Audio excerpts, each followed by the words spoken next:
நேரம் காலை 6 மணி. இலங்கை ஒலிபரப்பு கூட்டுத்தாபனம் செய்திகள். செய்தி ஆசிரியர் ஸ்ரீ நாகவாணி ராஜா. வாசிப்பவர் சிவராஜா தக்கேஷன். முதலில் தலைப்புச் செய்திகள். மருதானை உள்ளிட்ட கொழும்பில் பல பிரதேசங்கள் விடுவிக்கப்பட்டுள்ளன. புதிதாக மேலும் பல பிரதேசங்கள் முடக்கப்பட்டுள்ளன. மேலும் 668 கொரோனா தொற்றாளர்கள் இனம் காணப்பட்டிருக்கின்றார்கள். 4 மரணங்கள் பதிவாகியுள்ளன.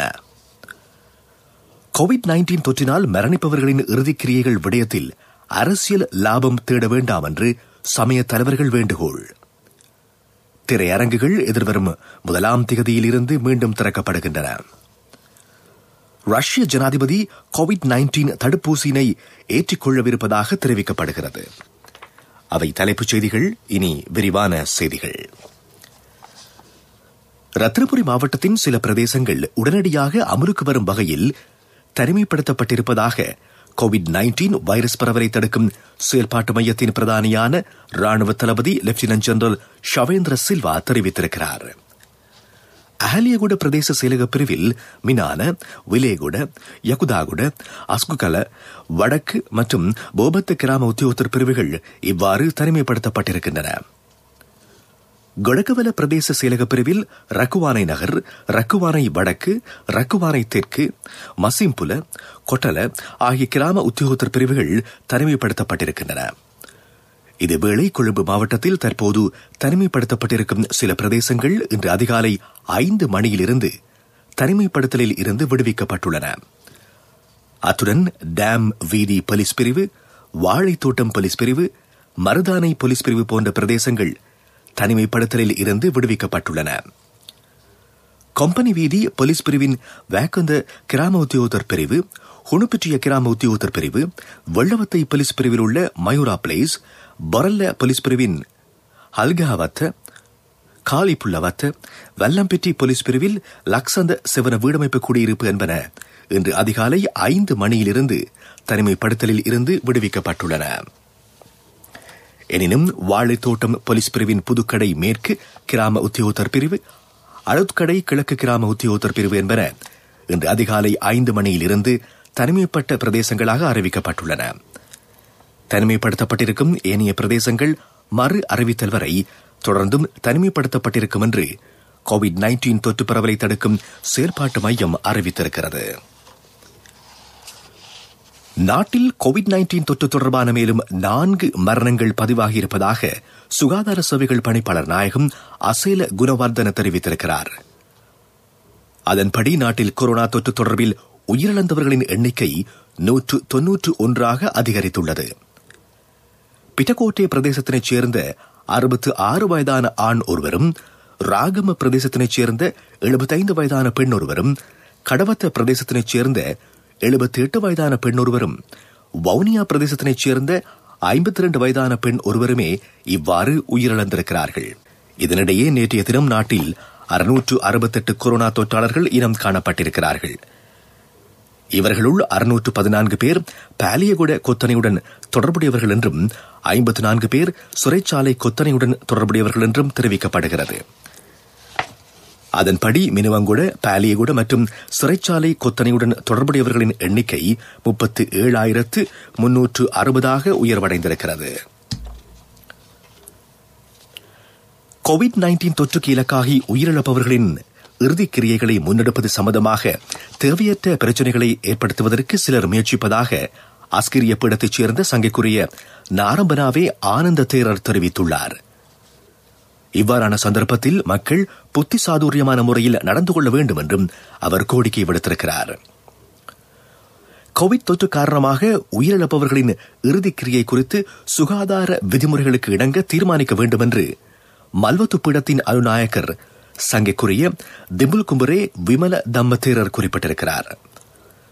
இதற்கு சகல சமூகத்தினரின் ஒத்துழைப்பு வழங்க வேண்டும். புதைப்பதா அல்லது எரிப்பதா என்கின்ற விடயத்தை நிபுணர்களே தீர்மானிக்க வேண்டும் என்று அவர் குறிப்பிட்டிருக்கிறார்.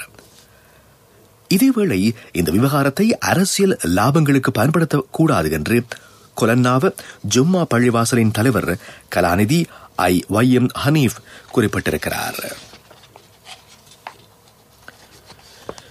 சுகாதார வழிகாட்டல்களுக்கு அமைய ஜனவரி 1 முதல் நாடளாவிய ரீதியில் உள்ள திரையரங்குகளை திறப்பதற்கு பிரதமர் மஹிந்த ராஜபக்ஷ அனுமதி அளித்திருக்கிறார். அதற்கமைய தனிமைப்படுத்தப்பட்டுள்ள பிரதேசங்கள் தவிர்ந்த ஏனைய அனைத்து பிரதேசங்களிலும் உள்ள திரையரங்குகள் ஜனவரி 1 முதல் திறக்கப்படும். திரையரங்குகள் மூடப்பட்டுள்ளமையினால் கலைக்கும் கலைஞர்களுக்கும் ஏற்பட்டுள்ள பாதிப்பு தொடர்பில் திரைப்பட தயாரிப்பாளர்கள், திரைப்பட இயக்குநர்கள் மற்றும் திரைப்பட கண்காட்சியாளர்கள் சங்கம் உள்ளிட்ட கலைஞர்கள் பலர் அண்மையில் பிரதமருக்கு இது குறித்து விளக்கமளித்தார்கள். அதன் பிரதிபலனாக சுகாதார வழிகாட்டல்களை பின்பற்றி தனிமைப்படுத்தல் சட்டங்களுக்கு மதிப்பளித்து திரையரங்குகள் திறக்கப்பட வேண்டும் என்று பிரதமர் ஆலோசனை வழங்கினார். நீங்கள் கேட்டுக்கொண்டிருப்பது இலங்கை ஒலிபரப்பு கூட்டு தாபனத்தின் செய்திகள்.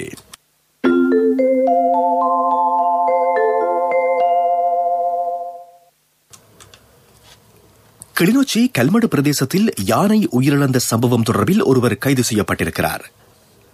காட்டு யானை ஒன்று வயல் நிலத்தினை உணவாக்கி அழித்துள்ளதுடன் பின்னர் அப்பகுதியில் உயிரிழந்திருக்கிறது. நேற்று காலை வயல் நிலத்தை பார்வையிடச் சென்ற பொதுமக்கள் யானை உயிரிழந்திருப்பது தொடர்பில் கிராம சேவையாளர் ஊடாக வன ஜீவராசிகள் திணைக்களம் மற்றும் போலீசாருக்கு தகவல் வழங்கியிருக்கிறார்கள். உயிரிழந்த யானை தந்தத்துடன் காணப்படுவதுடன் குறித்த பகுதி அடர் காட்டினை அண்மித்த பகுதி என்பதும் குறிப்பிடத்தக்கது. குறித்த யானை சட்டவிரோதமாக அமைக்கப்பட்ட மின் இணைப்பில் சிக்கி உயிரிழந்திருப்பதாக ஆரம்ப கட்ட விசாரணைகளில் தெரிய வந்திருக்கிறது.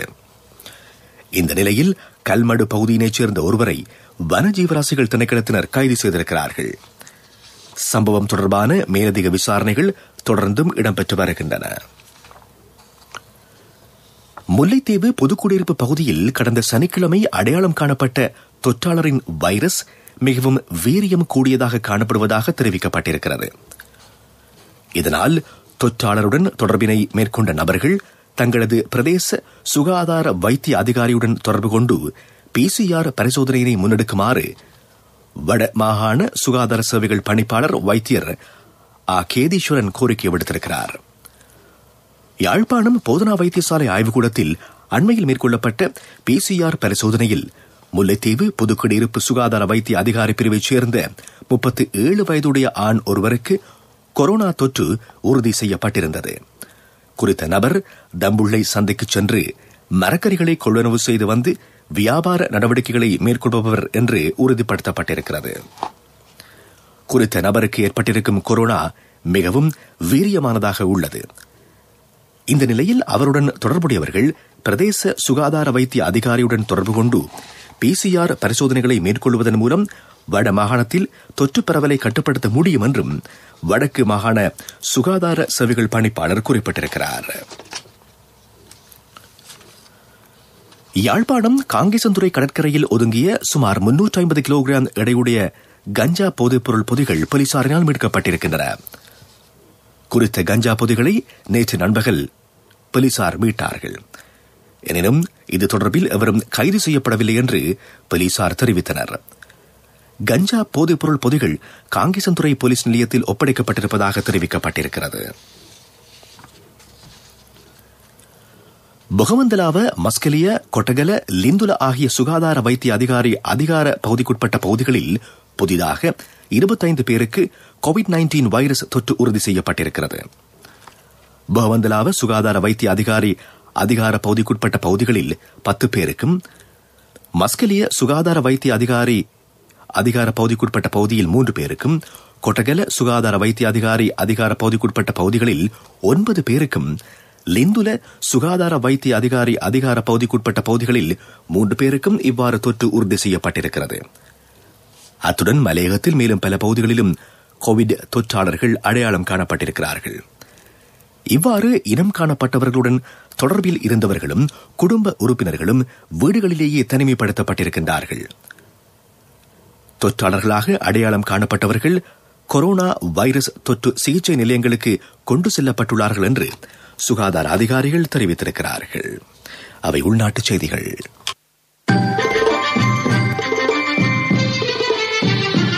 பிரதான செய்தி வழங்குவோர் ஒவ்வொரு வீட்டிலும் இருக்க வேண்டிய வீட்டு வைத்தியர் சித்தாலேப.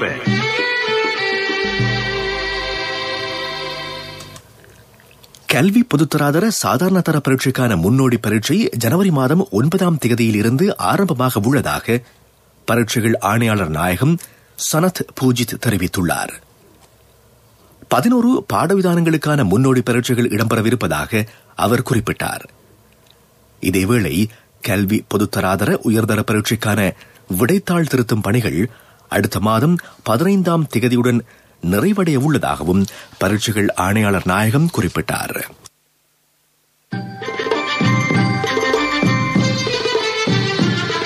பிரதான செய்தி வழங்கியோர் ஒவ்வொரு வீட்டிலும் இருக்க வேண்டிய வீட்டு வைத்தியர் சித்தாலேபன். உங்கள் கவனத்திற்கு சாரதிகள் வாகனங்களை ஓட்டுவதற்கு முன்னர் வாகனத்தை நன்கு பரீட்சித்து பார்ப்பதை வழக்கமாக்கிக் கொள்ள வேண்டும் என்று போலீஸ் ஊடக பேச்சாளரான பிரதி போலீஸ் மா அதிபர் அஜித் ரோஹண தெரிவித்திருக்கிறார். சாரதிகள் இவ்வாறு செய்ய தவறுவதனால் பல விபத்துக்கள் சம்பவிப்பதாக அவர் குறிப்பிட்டிருக்கிறார். இது விடயத்தில் அவர்கள் மிகுந்த கவனம் செலுத்தி வாகனத்தை ஓட்டுவதற்கு முன்னர் இயந்திர பிரிவு, சில்லிகள், சமிக்ஞை விளக்குகள் என்பவற்றை சரிபார்த்துக் கொள்ள வேண்டும் என்று அஜித் ரோஹன கேட்டுக் கொண்டிருக்கிறார்.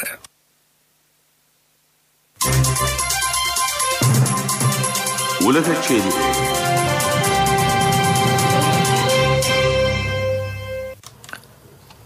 ரஷ்ய ஜனாதிபதி விளாடிமிர் புட்டின் கோவிட்-19 தடுப்பூசியினை ஏற்றுக்கொள்ளவிருப்பதாக தெரிவிக்கப்படுகிறது. அந்த தகவல் அவரது அலுவலக பேச்சாளர் மூலம் உறுதிப்படுத்தப்பட்டுள்ளது. புட்டின் ரஷ்யாவின் சொந்த தயாரிப்பான ஸ்புட்னிக் வி தடுப்பூசியினை ஏற்றுக்கொள்ளவிருக்கிறார். இந்த நிலையில் இதற்கான முன்னேற்பாடுகள் இடம்பெற்று வருவதாகவும் பேச்சாளர் குறிப்பிட்டார். ரஷ்யாவில் இம்மாத தொடக்கத்தில் இருந்து எளிதில் பாதிக்கப்படக்கூடியவர்களுக்கு ஸ்புட்னிக் ஏ தடுப்பூசிகள் ஏற்றப்பட்டு வருகின்றமையும் குறிப்பிடத்தக்கது. சீனாவின் கைவான் நகரில் நடந்த கத்திக்குத்து தாக்குதலில் குறைந்தது 7 பேர் கொல்லப்பட்டிருக்கிறார்கள். சம்பவத்தில் மேலும் 7 பேர் காயமடைந்ததாக அதிகாரிகள் தெரிவித்தார்கள். சம்பவம் தொடர்பாக யாங் என்ற சந்தேக நபர் கைது செய்யப்பட்டிருக்கிறார். சீனாவில் தாக்குதல் சம்பவங்களை தவிர்க்க ஆபத்தான ஆயுதங்கள் விற்க கட்டுப்பாடுகள் உள்ளன. சீனாவில் ஏற்கனவே இத்தகைய தாக்குதலில் ஈடுபட்டவர்கள் மனநலம் பாதிக்கப்பட்டவர்கள் அல்லது சமூகத்தின் மீது கோபம் கொண்டவர்கள் என்பது விசாரணையில் தெரிய வந்துள்ளமை குறிப்பிடத்தக்கது.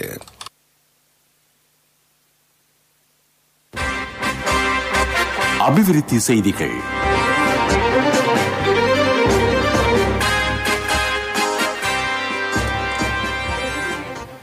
ரப்பர் தொழில்துறையினை அபிவிருத்தி செய்வதற்காக கேகாலை மாவட்டத்தில் ரப்பர் ஆராய்ச்சி நிலையம் அமைக்கப்படும் என்று ராஜாங்க அமைச்சர் கனக ஹேரத் தெரிவித்திருக்கிறார். கேகாலை மாவட்டத்தில் அடுத்த வருடத்தில் ரப்பர் உற்பத்திகளை 2 மடங்காக அதிகரிக்க எதிர்பார்த்திருப்பதாக அவர் கூறினார். இதற்காக புதிதாக ரப்பர் நடுகை மேற்கொள்ளல் மற்றும் மீள் நடுகை செயற்பாடுகளை முன்னெடுக்க இருப்பதாகவும் ராஜாங்க அமைச்சர் கனக ஹேரத் குறிப்பிட்டார். விளையாட்டுச் செய்திகள். சுற்றுலா பாகிஸ்தான் அணிக்கும் நியூசிலாந்து அணிக்கும் இடையிலான முதலாவது டெஸ்ட் கிரிக்கெட் போட்டியின் 3ஆம் நாள் ஆட்டம் தற்சமயம் இடம்பெற்று வருகிறது. போட்டியில் தமது முதல் இன்னிங்ஸுக்காக துடுப்படுத்தாடி வருகின்ற பாகிஸ்தான் அணி மதிய போசன இடைவேளைக்காக ஆட்டம் இடைநிறுத்தப்பட்ட போது 5 விக்கெட்டுகளை இழந்து 62 ஓட்டங்களை பெற்றிருந்தது. முன்னதாக நியூசிலாந்து அணி தமது முதல் இன்னிங்ஸிற்காக 431 ஓட்டங்களை பெற்றுக் கொண்டது. இதேவேளை சுற்றுலா இந்திய அணிக்கும் ஆஸ்திரேலிய அணிக்கும் இடையிலான 2வது டெஸ்ட் கிரிக்கெட் போட்டியின் 3ஆம் நாள் ஆட்டம் தற்சமயம் இடம்பெற்று வருகிறது. போட்டியில் தமது முதல் இன்னிங்ஸுக்காக துடுப்படுத்தாடி வருகின்ற இந்திய அணி சற்று முன்னர் வரை 6 விக்கெட்டுகளை இழந்து 303 ஓட்டங்களை பெற்றிருந்தது. இதனிடையே இலங்கை தென்னாப்பிரிக்க அணிகளுக்கு இடையிலான முதலாவது டெஸ்ட் கிரிக்கெட் போட்டியின் 3ஆம் நாள் ஆட்டம் இன்று தொடரவுள்ளது. போட்டியில் தமது முதலாவது இன்னிங்ஸிற்காக துடுப்படுத்தாடி வருகின்ற தென்னாப்பிரிக்க அணி நேற்றைய ஆட்ட நேர முடிவின் போது 4 விக்கெட்டுகளை இழந்த நிலையில் 317 ஓட்டங்களை பெற்றிருந்தது. இலங்கை அணி தமது முதல் இன்னிங்ஸிற்காக 396 ஓட்டங்களை பெற்றுக் கொண்டமை குறிப்பிடத்தக்கது.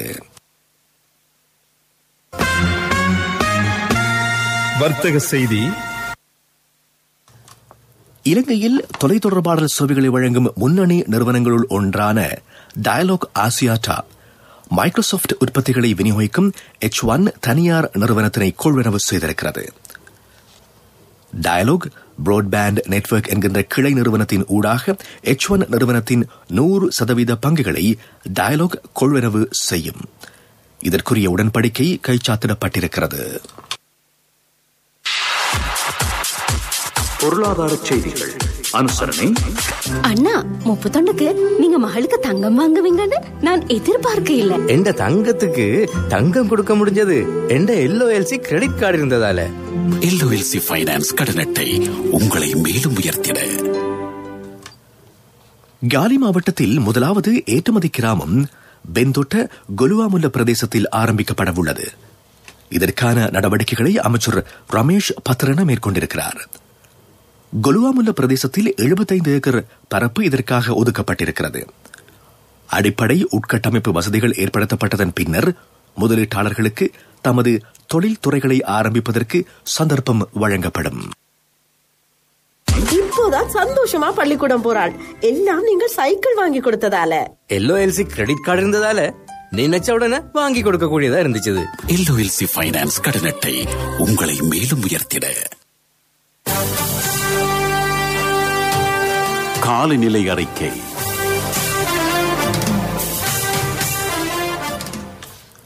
வடக்கு கிழக்கு வடமத்திய வடமேற்கு மத்திய மாகாணங்களிலும் பதுளை மாவட்டத்திலும் பலத்த மழை பெய்யக்கூடும் என்று வளிமண்டலவியல் திணைக்களம் அறிவித்திருக்கிறது. அத்துடன் குறித்த பகுதிகளுக்கு வளிமண்டலவியல் திணைக்களத்தினால் சிவப்பு எச்சரிக்கை விடுக்கப்பட்டிருக்கிறது. குறித்த பகுதிகளில் 150 மில்லிமீட்டருக்கும் அதிகமான பலத்த மழை வீழ்ச்சி பதிவாகும் சாத்தியம் இருப்பதாக வளிமண்டலவியல் திணைக்களம் அறிவுறுத்தியிருக்கிறது.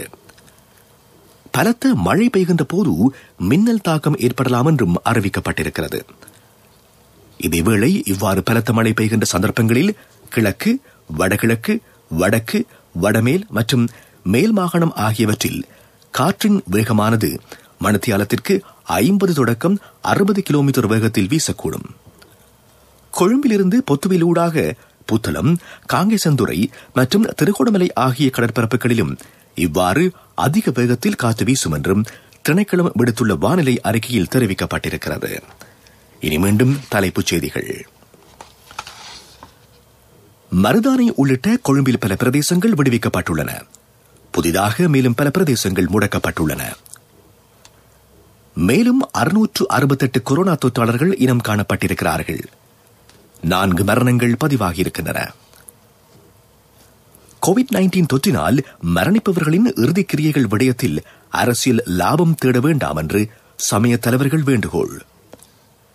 திரையரங்குகள் எதிர்வரும் 1ஆம் தேதியிலிருந்து மீண்டும் திறக்கப்படுகின்றன.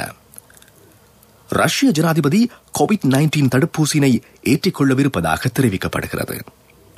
இத்துடன் இன்றைய எமது காலை பிரதான செய்தி அறிக்கை நிறைவடைகிறது. எமது அடுத்த பிரதான செய்தி அறிக்கையினை நண்பகல் 12:45 எதிர்பாருங்கள்.